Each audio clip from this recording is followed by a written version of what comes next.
안녕하세요. 채널 다시 시작해보자입니다. 최근 저는 투잡으로 돈 좀 벌어보겠다고 쿠팡 물류센터에서 야간 단기직 알바를 다녀왔어요.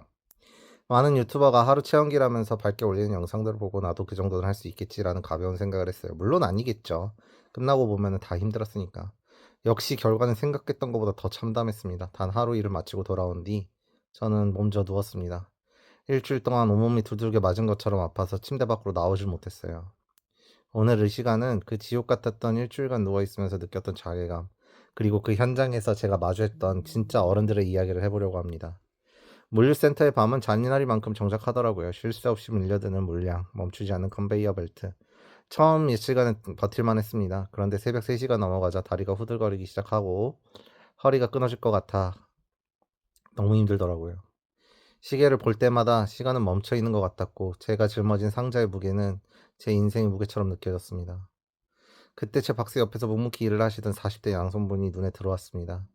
이른바 영포티라 불리던 그 세대의 가장이었죠. 그분은 저처럼 헉헉거리지도 않고 시계도 보지 않았습니다. 그저 기계처럼. 하지만 아주 정성스럽게 물건을 옮기고 계셨어요. 쉬는 시간에 슬쩍 여쭤보니 본업이 끝나고 매일같이 이곳으로 출근하셔서 만근을 찍으러 나오신다고 하시더라고요. 그에게는 학원비, 전세대출이자 어깨에는 저와 비교도 안 될 만큼의 무거운 책임감이 얹어 있었습니다. 겨우 하루 일을 마치고 돌아와 일주일 동안 알아놓은 저를 보면서 참 비참했어요. 나는 왜 이것밖에 안 될까? 저분들은 어떻게 저렇게 매일 저 지옥 같은 곳으로 출근하고 있는 걸까? 누워있는 내내 그분들의 뒷모습이 떠올랐습니다. 땀에 젖은 티셔츠, 거칠어진 손마디. 하지만 눈빛만은 흔들었던 없던 가장의 얼굴. 누군가에게 쿠팡은 조회수를 위한 신선한 콘텐츠일지 모르지만 누구에게는 가족과 저녁의 식탁을 지키기 위한 사투의 현장이었습니다. 가장은 위대하다는 말, 예전에 교과서적인 표현인 줄 알았어요. 그런데 저는 직접 몸이 부서져 보니 알겠더라고요.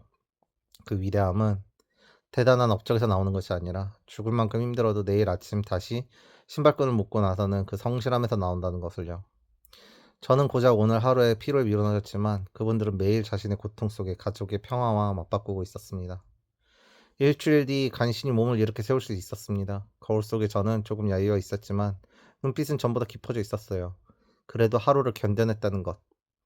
그 고작 일주일이 아팠던 것으로 유난 떨지 않기로 했습니다. 아니 지금 이러고 있는 게 유난 떠는 걸 수도 있죠. 오히려 이 통증이 저에게 더 큰 가르침을 줬다고 생각하기로 했어요. 이제는 저 세상 모든 가장들을 존경하게 되었습니다. 아니 원래 존경하고 있었죠.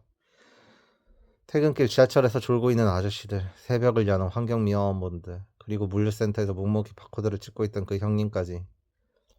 그분들은 버티는 힘은 근육이 아니라 사랑이었다는 걸 이제서야 깨닫습니다. 저도 이제 다시 시작해보려고 합니다. 그 형님처럼 매일 만근을 짜지는 못하더라도 적어도 내 몫의 삶을 피하지 않고 마주보는 법을 배우려 힘들다고 징징대고 무기력한 뒤편으로 숨어버린 비겁한 나를 이제는 정말 보여주려 합니다. 800만 원을 벌기 위해 뛰었던 12월 달의 기억과 쿠팡에서 본 가장 뒷모습을 이정표 삼아 한 걸음 더 나아가 보려 합니다. 1시간 동안 제 고단한 후기를 들어주셔서 감사합니다. 혹시 몸이 아파서 몸이 무너져서 누워 계신 분이 있다면 말씀드리고 싶어요. 잠시 쉬어나가는 건 괜찮습니다. 하지만 당신이 일어나서야 할 이유는 분명 어딘가에 있을 거예요. 나를 기다리는 가족일 수도, 혹은 더 나은 미래를 꿈꾸는 자신일 수도 있죠. 오늘 밤은 그 40대 형님들처럼 잠들려 합니다. 그분이 오늘 밤 다치지도 않고 무사히 일을 마치고 돌아가길, 따뜻한 밥 한 끼에 피로를 씻어내길 진심으로 기도합니다. 우리는 엄살 그만 부리고 진짜 어른이 되어봅시다. 내일 우리는 좀 더 단단한 마음으로 눈을 떠봤으면 좋겠네요. 감사합니다. 오늘 하루도 정말 고생하셨습니다. 오늘 하루도 무엇을 하셨던 간에, 어떤 하루를 보내셨건 간에 그 하루는 분명 의미 있었을 겁니다. 고생하셨습니다. 다음에 또 뵐게요.